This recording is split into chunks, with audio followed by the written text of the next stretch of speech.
अपना प्रदेश उत्तर प्रदेश उत्तराखंड में अब बात खबरों की कर लेते हैं। तो चलिए अब रुख कर लेते हैं खबर का। दरअसल उत्तर प्रदेश के बीजेपी अध्यक्ष की जिम्मेदारी को लेकर जारी अटकलों का दौर अब थम गया है।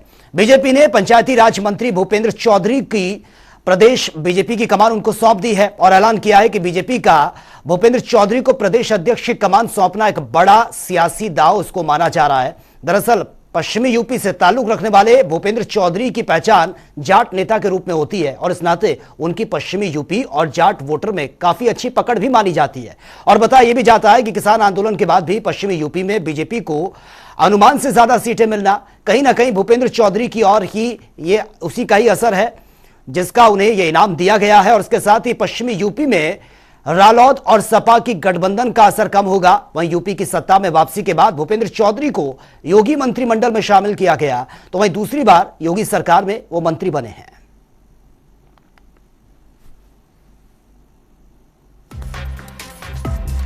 कौन है भूपेंद्र सिंह चौधरी? हम आपको बता रहे हैं 1991 में बीजेपी में वो शामिल हुए थे और 2006 में क्षेत्रीय मंत्री की जिम्मेदारी उनको मिली थी और अभी योगी सरकार में पंचायती राज मंत्री हैं। और इसी के साथ ही पश्चिमी यूपी में जाटों का एक बड़ा प्रमुख चेहरा है भूपेंद्र सिंह चौधरी। उत्तर प्रदेश विधान परिषद के सदस्य हैं। की सरकार ने जो भी कोर एजेंडे से जुड़े विषय थे, दुनिया में भारत का सम्मान बढ़ाने का काम देश के प्रधानमंत्री जी के नेतृत्व में हुआ। आज दुनिया भारत को, भारतीयता के प्रति लोगों के मन में आकर्षण है।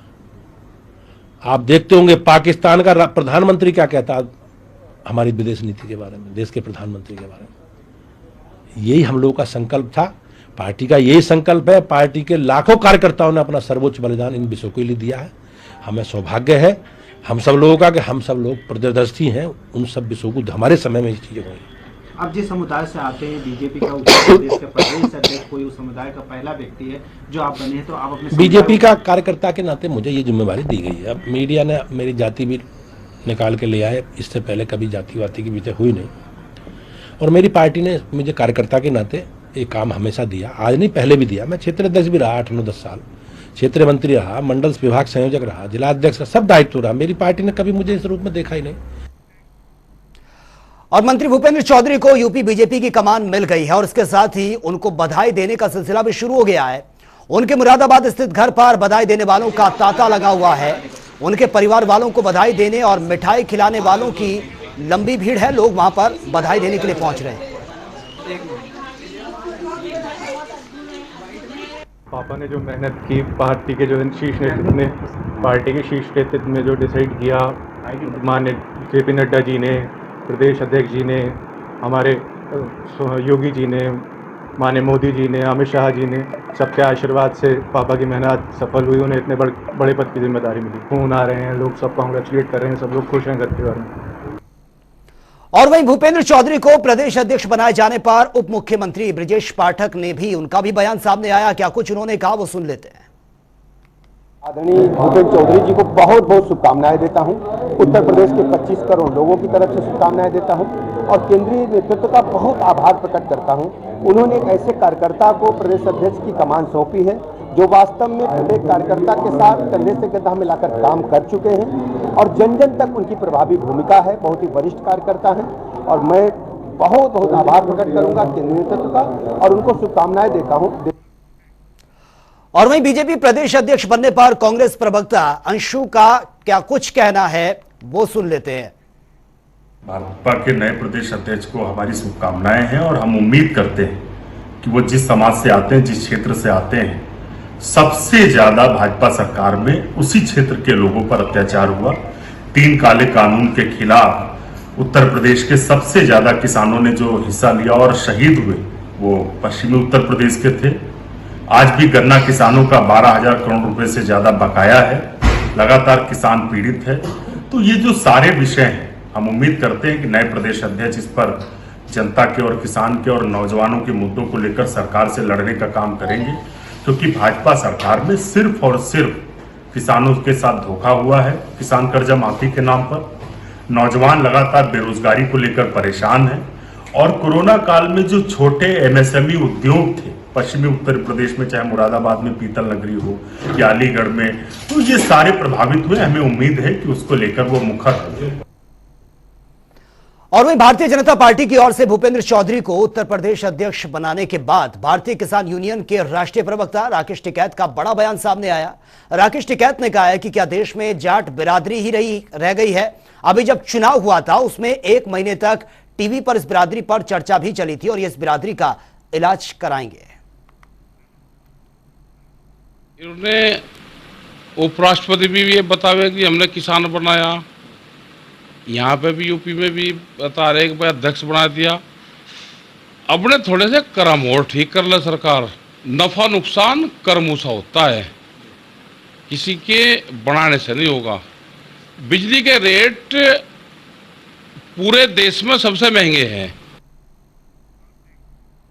और वहीं उत्तर प्रदेश के महानगरों में प्रदूषण कम करने को लेकर बड़े अभियान में लगी योगी सरकार नगर बस सेवा के बेड़े से डीजल की बसों को धीरे धीरे कम कर रही है और इस क्रम में महानगरों में नगर विकास विभाग इलेक्ट्रिक बसों का संचालन भी बढ़ा रहा है। सीएम योगी ने प्रदेश को 42 इलेक्ट्रिक बसों का तोहफा दिया है और इनमें से 34 बस लखनऊ और 8 बस कानपुर में चलेगी। आज देश के अंदर किसी राज्य के अंदर सर्वाधिक शहरी क्षेत्रों में मेट्रो का संचालन उत्तर प्रदेश कर रहा है, जिनमें 5 शहर ऐसे हैं जहां पर हमारी वर्तमान में मेट्रो संचालित हो रही है और आगरा में मेट्रो पर कार्य तेजी के साथ आगे बढ़ रहा है। विगत 5 वर्ष के अंदर नगरीय क्षेत्र में 17 लाख गरीबों को प्रधानमंत्री आवास योजना की सुविधा से आच्छादित किया गया। तो स्वच्छ भारत मिशन के अंतर्गत भी हम लोगों ने व्यक्तिगत शौचालय 9 लाख के आसपास इस प्रकार की सुविधाओं से आच्छादित किए गए। सामुदायिक शौचालयों का भी निर्माण हुआ है।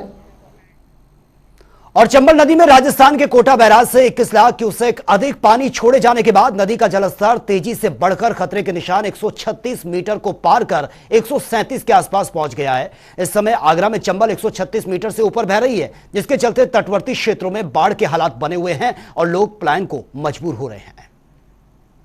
राजस्थान में लगातार मूसलाधार बारिश हो रही है, जिसके चलते चंबल नदी उफान पर है और अपना रौद्र रूप दिखा रही है, जिसका असर आगरा के बाहा तहसील की पिनाहट क्षेत्र में दिखाई दे रहा है। और आप जो पीछे देख रहे हैं, पीछे ये गांव है, गांव उमरेठा का पुरा है और यहाँ पर आप देख रहे हैं हम स्कूल की छत पर हैं और यहाँ पर घर भी बने हुए हैं। तो यहाँ पर लगातार बहुत ही बुरे हालात हैं, खेत जलमग्न हो चुके हैं, लाखों बीघा खेती पानी में सराबोर हो चुकी है, जिससे लोगों का जीवन अस्त व्यस्त होगा, लोगों को लाखों रुपए का नुकसान हुआ है। वैसे आगरा प्रशासन बता रहा है कि सारी व्यवस्थाएं दुरुस्त हैं, चुरुस्त हैं और आगरा प्रशासन हर तरीके से मुस्तैदी से तैयार है। स्वास्थ्य विभाग की टीमें भेजी गई हैं, पीएससी, गोताखार और तमाम जो आगरा का प्रशासन लगा हुआ। हमारे साथ यहाँ के प्रधान है, प्रधान से जानेंगे कि किस तरीके से यहाँ पर व्यवस्थाएं दुरुस्त हैं और किस तरीके से यहाँ पर हालात हैं। सर क्या नाम है? संजय सिंह भदौरिया। सर क्या कैसे हालात हैं? हालात खराब हैं, जनता पलायन कर रही है, पशुओं का चारा खत्म हो चुका पूरा, भूसे की बुर्जी वगैरह सब खत्म हो गई पूरी। आगरा प्रशासन कह रहा है कि व्यवस्थाएं कोई व्यवस्था नहीं है, कोई व्यवस्था नहीं। हर साल का हो गया, ये हर साल आती है। अगर प्रशासन व्यवस्था करना चाहे तो ऊपर जो है ना जगह दे दे, तमाम जगह पड़ी हुई है, जगह नहीं पट्टा बट्टा दे दें लोगों, हर साल समस्या खत्म हो जाए, लेकिन कुछ नहीं है। अब देखिए ये कानून को लेखपाल भेजे हैं और कोई नहीं अधिकारी कोई नहीं आया। ये प्रधान है गांव के, जिनका ये कहना है कि आगरा प्रशासन अभी तक यहाँ पर नहीं पहुंचा है। व्यवस्थाएं बिल्कुल यहाँ पर एकदम अस्त व्यस्त हैं, लोगों का जीवन दूभर हो गया और लोग पलायन कर रहे हैं। हमारे साथ और भी ग्रामीण हैं, उनसे बात करेंगे कैसे हालात हैं। हालात भैया बहुत ख़राब है, यहाँ पे बारिश सब लोग परेशान हैं, सब प्लान कर रहे हैं, भूसा वगैरह है, खेतों में फसल है सब नष्ट हो चुकी है, सभी परेशान हैं, सबके पशु परेशान हैं। मीडिया के माध्यम से, जनता टीवी के माध्यम से आगरा प्रशासन यहाँ पर टीम भेज पाएगा? ग्राउंड जीरो से प्रदीप बाबू, जनता टीवी, आगरा। और उत्तर प्रदेश में बारिश से पुल और डैम लोगों के लिए अब मुसीबत साबित हो रहे हैं। दरअसल डैम फुल होने से इनका पानी नदियों में छोड़ा जा रहा है। जानकारी के मुताबिक बेतवा नदी में 4 लाख क्यूसेक पानी है और यमुना में धौलपुर बैराज से 24 लाख क्यूसेक से ज्यादा पानी ये पास किया गया, जिसके चलते हमीरपुर की यमुना और बेतवा दोनों नदियां विकराल रूप धारण कर चुकी है, जिसके देखते हुए प्रशासन ने नदियों से सटे इलाके और जिला मुख्यालय से सटे गांव में बाढ़ की चपेट में आने को लेकर अलर्ट कर दिया है। प्रशासन के मुताबिक 90 गांव में बाढ़ से प्रभावित होने की आशंका है।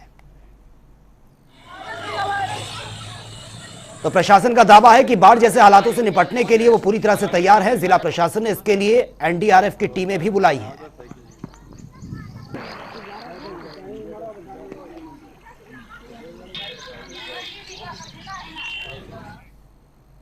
और वहीं नोएडा में बनी भ्रष्टाचार की इमारत 28 अगस्त यानी कि रविवार को दोपहर 2:30 बजे इसको उड़ा दिया जाएगा और इसके लिए टावर में करीब 3700 किलो बारूद फिट किया गया है। करीब 6 महीने की लंबी प्रक्रिया के अंत अब होने जा रहा है। सुप्रीम कोर्ट के आदेश और लगातार निगरानी के बाद अब इस टावर को तोड़ने की घड़ी नजदीक है। दोनों टावर के लिफ्टों को हटा दिया गया है और बिजली कनेक्शन इसके काट दिए गए और उसके बाद ट्विन टावर ब्लास्टर के 10 कर्मचारी 32 मंजिलों तक लगातार चढ़कर उतरकर विस्फोटों की लोडिंग जो प्रक्रिया है उसको वो पूरा कर रहे हैं। और साथ ही आपको यह भी बता दें कि विस्फोटकों को लोड किया जा चुका है। 22 अगस्त को जो लोडिंग की प्रक्रिया है पूरी होने के बाद हर रोज कम से कम एक बार इसकी निगरानी की टीम 10 टावरों की 32 मंजिल पर चढ़ती और उतरती है। तो देखिए, ब्लास्ट के लिए 9640 इसमें छेद किए गए हैं। यही वो ट्विन टावर है जिसको गिराना है, धराशायी करना है। 3700 किलो बारूद इसमें लगेगा। 28 अगस्त को इसको ध्वस्त किया जाना है और 900 ट्रक से ज्यादा मलबा इसका निकलेगा जब इसको ध्वस्त किया जाएगा, डिमोलिश किया जाएगा और 500 मीटर तक सोसाइटी खाली कर दी जाएगी। और इसी के साथ ही 7000 परिवार घर से बाहर रहेंगे जब इसको ध्वस्त किया जाएगा। सुबह ही बिजली पानी जो है वो कट उसमें लगा दिया जाएगा। बिजली पानी के जो कनेक्शन है वो काट दिए जाएंगे। दोपहर 2:30 बजे ये वो टाइम है जिसका सबको इंतजार है, यानी कि 2:30 बजे इसको डिमोलिश किया जाएगा। 9 सेकंड में जमींदोज हो जाएगा ये ट्विन टावर जो आप देख रहे हैं। और ब्लास्ट के वक्त नोएडा एक्सप्रेस को बंद रखा जाएगा। हालांकि कहा जा रहा है कि आसपास बिल्डिंग को नुकसान नहीं पहुंचेगा। ब्लास्ट के बाद आसपास की जो सोसाइटी है उसकी भी जांच होगी और ब्लास्ट के बाद पीलर, गैस कनेक्शन और लिफ्ट की भी जांच की जाएगी। नोएडा के ट्विन टावर को विस्फोटक करके गिराने का जो काउंटडाउन है वो शुरू हो चुका है और इसके लिए 28 अगस्त की तारीख निश्चित की गई है। लेकिन विस्फोट से पहले प्रशासन सुरक्षा को लेकर की गई तैयारी से आश्वस्त रहना चाहता है ताकि आसपास रह रहे लोगों को इस इमारत को किसी भी तरीके का जो आसपास इमारतें हैं उसको नुकसान ना पहुंचे। और इस बात को सुनिश्चित करने के लिए ट्विन टावर के पास ही मौजूद एमरोल्ड सोसाइटी में सीईओ रितु महेश्वरी स्थिति का जायजा वो लेने पहुंची हैं। इस दौरान नोएडा प्राधिकरण के आला अधिकारी उनके साथ मौजूद थे। आपको बता दें कि ट्विन टावर्स को ढाने के लिए 3700 किलो विस्फोट का इस्तेमाल किया जा रहा है और ये 9 से 10 सेकंड में इसको ये डिमोलाइज करना है, धराशायी करना है और इसके लिए 5 सेकंड बाद यानी कि कुल 15 सेकंड में 100 मीटर से ऊंची इमारत जमींदोज हो जाएगी। तमाम अधिकारी मौजूद रहेंगे और ट्विन टावर को 28 अगस्त को गिराया जाएगा। और इस दिन आपको यह बता दें कि ट्विन टावर के करीब बनी सुपरटेक, एमरोल्ड और एटीएस विलेज में रहने वाले करीब 7000 लोगों को 28 अगस्त को सुबह 7 बजे से लेकर शाम 4 बजे तक अपने घरों से बाहर रहने के लिए कह दिया गया है। एमरोल्ड सोसाइटी में रहने वाली सरिता हरि सिंहानिया ने अपने परिवार के साथ वो रहती हैं और सरिता जिस टावर में रह रही हैं उसे विशेष प्रकार का कपड़ा लगाकर सील कर दिया गया है और इस कपड़े की खास बात यह होती है कि उसमें धूल नहीं जा सकती। वहीं एक और एमरल्ड रहवासी सरला ने अपने फ्लैट से सारा कीमती सामान बाहर शिफ्ट कर दिया है। एमरल्ड के अध्यक्ष ने कहा है कि डर तो लोगों के मन में है कि इतनी नजदीक ये धमाका होगा, लेकिन भरोसा है कि एक्सपर्ट इस काम को कर रहे हैं। ये डिमोलिशन के लिए सबसे पहले तो जैसा हमें लग रहा है कि कुछ धमाका हो सकता है, उससे कुछ वाइब्रेशंस निकल सकती हैं। तो जो भी दीवारों पे वॉल हैंगिंग्स हैं, पेंटिंग्स हैं, क्लॉक्स हैं, उन सबको उतार के हम लोग पैक कर रहे हैं और जो कांच की क्रॉकरी वगैरह है उसको भी उतार के हम लोग पैक करके नीचे रखेंगे। और उसके बाद जो विंडोज़ हैं और डोर्स हैं, सारा हमारा जो एरिया है वो सारी डोर्स और विंडोज़ ग्लास लगा हुआ है उनमें, तो वो सारी डस्ट से हमें उनको बचाना है, इसलिए हम लोग अपने घरों के अंदर रख के जाएंगे प्लांट्स को। और वहीं मथुरा के वृंदावन में ठाकुर बांके बिहारी मंदिर में विगत दिनों हुए हादसे को लेकर प्रशासन अलर्ट हो चुका है। शासन की ओर से जारी निर्देश के बाद प्रक्रिया लगातार तेजी से बढ़ती जा रही है। आपको बता दें कि श्री कृष्ण जन्माष्टमी पर ठाकुर बांके बिहारी मंदिर में मंगला आरती के दौरान अत्यधिक भीड़ के कारण दम घुटने से 2 श्रद्धालुओं की मौत के मामले में शासन की ओर से गठित 2 सदस्यीय जांच कमेटी ने अपनी जांच शुरू कर दी है।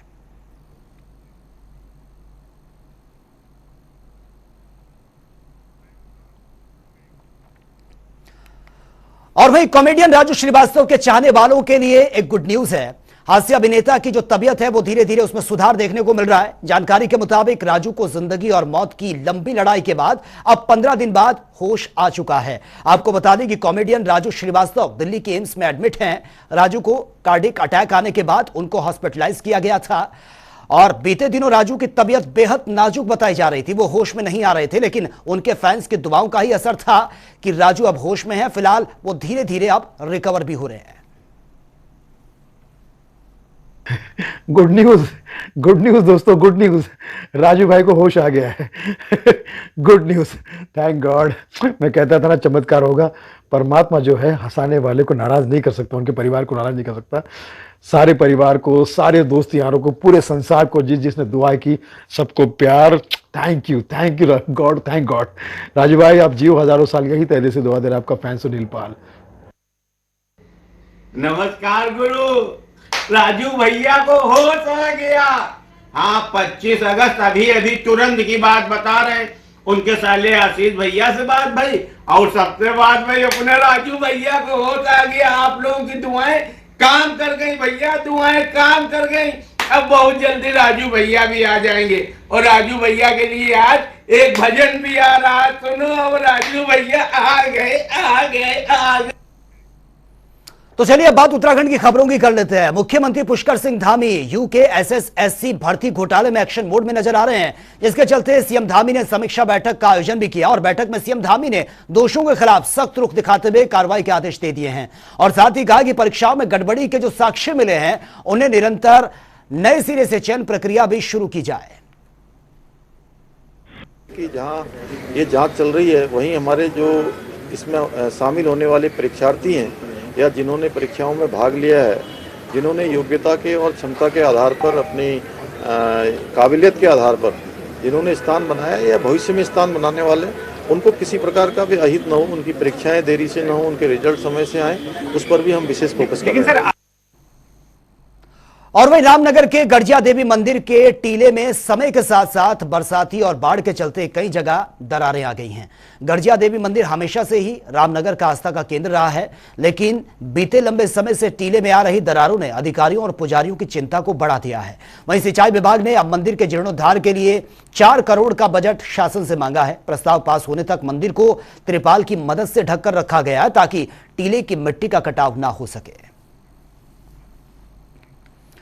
और वहीं उत्तरकाशी में जिला कांग्रेस कमेटी के बैनर तले पूर्व विधायक के नेतृत्व में कांग्रेस जनों ने पेपर लीक, भर्ती घोटाले एवं सहकारिता विभाग, फॉरेस्ट गार्ड सहित अन्य सभी भर्ती घोटालों पर राज्यपाल से सीबीआई जांच कराने की मांग की है। पूर्व विधायक के नेतृत्व में बस अड्डे पर उत्तराखंड अधीनस्थ सेवा चयन आयोग और सरकार का पुतला भी दहन किया गया। इसके बाद जुलूस के रूप में कलेक्ट्रेट परिसर वो पहुंचे, जहां पर उन्होंने डीएम के माध्यम से राज्यपाल को बकायदा ज्ञापन प्रेषित किया है और ये मांग की है कि उत्तराखंड में यूकेएसएससी परीक्षाओं में पेपर लीक कराकर भारी धनराशि लेकर अभ्यर्थियों को नौकरी दिलवाई गई है। इस प्रकरण में राजनेताओं और अधिकारियों के फोटो सोशल मीडिया पर फर्जीवाड़े के आरोपी हाकम सिंह के साथ भी वायरल हो रहे हैं। माननीय मुख्यमंत्री के द्वारा एसटीएफ को दी गई है। निश्चित तौर पर हम एसटीएफ की जांच से संतुष्ट हैं। हम लोग उनके जो त्वरित गहराई से जो कार्रवाई की और जो छोटी मछलियों को उन्होंने पकड़ा उसके लिए उनको हम बधाई देते हैं। लेकिन कांग्रेस पार्टी का मानना है कि इस बड़े जो आज उत्तराखंड के जो बेरोजगारों के साथ जो अन्याय हुआ उसको न्याय दिलवाने के लिए आज प्रदेश कांग्रेस कमेटी और जिला कांग्रेस कमेटी आज मांग करती है। और वहीं कांग्रेस डेलीगेशन ने राज्यपाल गुरमीत सिंह से मुलाकात कर ज्ञापन सौंपा है। पीसीसी चीफ करण मारा ने नेतृत्व में आए प्रतिनिधि मंडल में कई वरिष्ठ नेता मौजूद रहे हैं, जहां पर कांग्रेस ने राज्यपाल से तमाम भर्ती प्रक्रियाओं की सीबीआई से जांच कराने की मांग की है। कांग्रेस अध्यक्ष करण मारा का कहना है कि वीडियो और वीपीडीओ परीक्षा में एक के बाद एक लोग गिरफ्तारियां उनकी हो रही है, लेकिन असली लोग अभी भी बचे हुए हैं। वहीं इस परीक्षा के साथ ही पिछले कई परीक्षाओं की जांच भी सीबीआई से ही करवाई जाए, जिससे असली चेहरे बेनकाब हो सके। से चर्चा की और जो कोऑपरेटिव में भर्ती घोटाला है उसको आदरणीय गणेश गोदियाल जी ने चर्चा विस्तार से उसमें बातचीत की है और जो शिक्षक भर्ती घोटाला हुआ है, लेक्चरर भर्ती घोटाला हुआ है, उस पर भी चर्चा भी और उसमें क्या चीज़ें करनी चाहिए, क्या इम्पोर्टेंट है। एक तो जो अपराधी हैं उनको पकड़ा जाना और जो छवि खराब हुई है प्रदेश की और हमारे इंस्टीट्यूट की, उसके बारे में विस्तृत चर्चा हुई। साथ में बच्चों के जो भविष्य के संग खिलवाड़ हुआ है, लोगों ने मेहनत की है और कई साल से वो प्रैक्टिस कर रहे थे, कोचिंग कर रहे थे, उसके बावजूद सिलेक्शन के बाद उनके संग जो अन्याय हुआ है उन विषयों पर भी विस्तार से चर्चा हुई। और वही केंद्रीय रक्षा और पर्यटन राज्य मंत्री अजय भट्ट हल्द्वानी पहुंचे हैं, जहां पर उन्होंने विपक्ष के अग्निवीर भर्ती पर उठाए गए सवाल पर उन्होंने कहा है कि और खुद सरकार के कैबिनेट मंत्री सतपाल महाराज के लिखे गए पत्र को लेकर भी उन्होंने बयान दिया। उन्होंने कहा कि अग्निवीर की भर्ती के मानकों में कोई बदलाव नहीं किया गया। जो भर्ती के मानक पहले से चले आ रहे हैं उन्हीं मानकों की तर्ज पर अग्निवीर की यह भर्ती प्रक्रिया होती रहेगी। वहीं उत्तराखंड अधीनस्थ सेवा चयन आयोग की भर्ती में हुए घोटाले पर भी उनका स्टेटमेंट सामने आया है। पहले से ही नहीं होनी चाहिए थी, वो तो हम लंबे समय से सभी लोग कह रहे थे। उसमें तो मैंने कहा भी कई मगरमच्छ भी उसमें फंसेंगे, ये मैंने कहा था पिछले दिनों में, और पहली बार हुआ है ऐसा। पहले कभी ऐसा हुआ नहीं। पता भी होगा लोगों को या दब जाता होगा, नहीं आता होगा, भाई मनुष्य मनुष्य हैं। इस बार हमारी सरकार के संज्ञान में आया तो तत्काल प्रभाव से हमारी संज्ञान ने उच्चस्थ, इससे ऊपर कुछ नहीं हो सकता, ऐसा कदम उठाया है। ये जनहित में है। तो फिलहाल इस बुलेटिन में मेरे साथ इतना ही, लेकिन तमाम खबरों के लिए आप बने रहिए जनता टीवी के साथ। नमस्कार।